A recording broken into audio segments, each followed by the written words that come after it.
After being closed due to the COVID-19 pandemic, Six Flags New England is finally reopening. Well, sort of. Earlier today, Six Flags New England in Agawam, Massachusetts announced that they are reopening next week for Holiday in the Park Lights, a magical walkthrough through a heavily decorated park. In this video, I'll detail the changes from your typical Holiday in the Park event and if I think it's worth visiting. The usual Holiday in the Park event typically runs from Black Friday through New Year's Day. This winter event opens roughly 60 to 75% of Six Flags New England for some holiday magic. The park opens anywhere from 5 to 7 of their roller coasters. Batman, Riddler Revenge, Joker, Thunderbolt, and Great Chase are the 5 usual suspects. And then depending on crowds and weather, they'll sometimes open Flashback and/or Pandemonium. They also have an assortment of other rides open, excluding those in the DC superhero area and a majority of the North End. But the big 2 rides that are missing for this event are Superman and Wicked Cyclone, which are arguably the park's 2 most popular attractions. Now, all these rides operating are of course weather dependent, since a lot of the rides start running into issues when the temperature drops below freezing, and that happens a lot of nights during this event. The one exception is Riddler Revenge. That SLC runs like a tank, and it never goes down for maintenance nor weather. I've seen it run when temperatures are in single digits. The ride is that resilient. For the traditional Holiday in the Park event, Six Flags New England also usually has some indoor shows.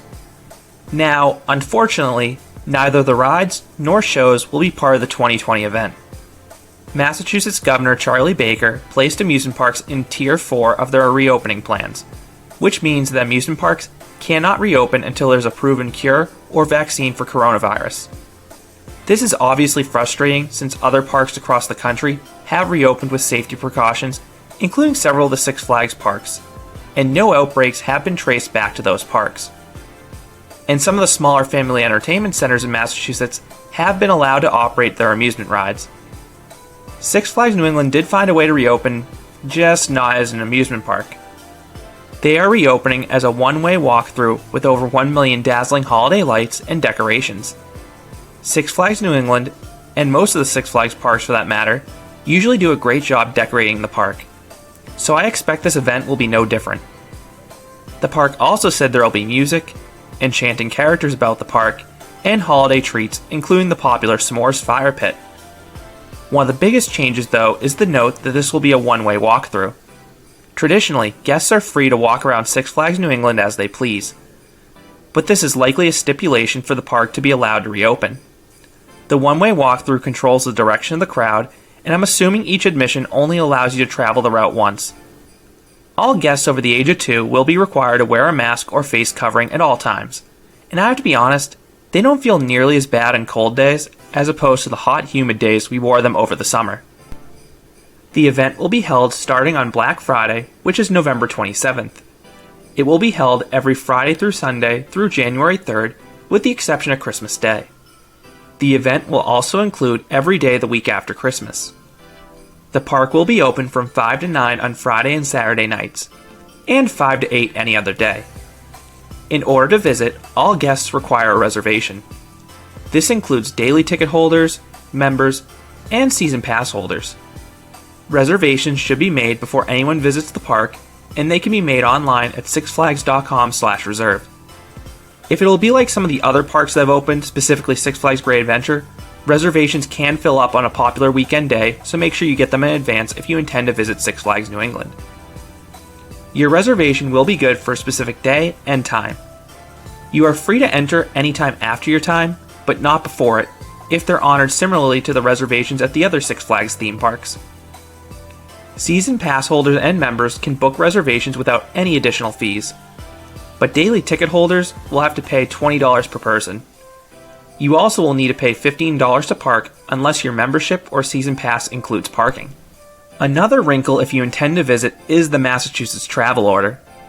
As of the time of this video, anyone entering Massachusetts must quarantine for 14 days unless they're coming from a lower risk state. Currently, only New Hampshire, Vermont, Maine, and Hawaii are lower risk states. I could see people from New Hampshire, Vermont, and Maine visiting Six Flags New England, but I'm going to go out on a limb and guess no one from Hawaii will be visiting the park. just a hunch. Unfortunately, Connecticut is listed as a higher risk state, so residents of that state technically can't visit the park even though the state literally borders Six Flags New England. Rhode Island and New York are also listed as higher risk states at this time despite bordering Massachusetts. The only exception that applies in this case to the travel order is if you have evidence of a negative COVID test within 72 hours of your arrival in Massachusetts, or if you take a COVID test in Massachusetts after your arrival. It's extremely unlikely that Six Flags themselves will enforce this travel restriction. In fact, it's probably impossible for them to do so. However, Massachusetts can fine people in violation up to $500 per person per day. I haven't heard of too many fines being handed out, and most have been for people who got tattled on by employers after going on an out-of-state trip and immediately returning to work without testing or quarantining, so most people who got caught were sort of asking for it. Six Flags Great America in Gurnee, Illinois, and Six Flags Discovery Kingdom in Vallejo, California are running similar holiday events this winter without the rides. And Six Flags Magic Mountain in Valencia, California is operating their Holiday in the Park Lights event as a drive-thru in your car. And I'm glad Six Flags New England opted for a walkthrough because it's easier to go at your own pace when you're not behind the wheel, plus it's easier to take photos. Last but not least, is it worth visiting? I'd say it depends. If you have a season pass and live close to Six Flags New England, absolutely. You're already paying for your season pass and it's not a long drive. If you have a membership that you've been paying for, I also think you should visit if you live close to Six Flags New England. Now here's where it gets tricky. If you have a membership that you paused, you'll have to unpause your membership to visit the park, which will allow Six Flags to begin taking monthly payments again. And I think this is something the park is banking on so they can start making more revenue.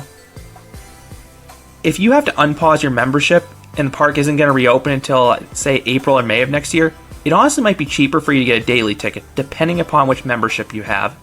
So I think in that case, you need to look at your own options. If you're nearby and looking for a holiday event, I think Holiday in the Park Lights may be a bit pricey for a family, but as I said earlier, Six Flags does do a really nice job with the lights and decorations. And I'm not sure how many holiday events will be offered this year, so this might be one of the few you can do, so you might have to just pay the premium to do it. Now, I do not think this event would be worth traveling a long distance for, especially with the rides not operational. Again, if you're a local, I think this is a great event, and I hope it's successful for Six Flags.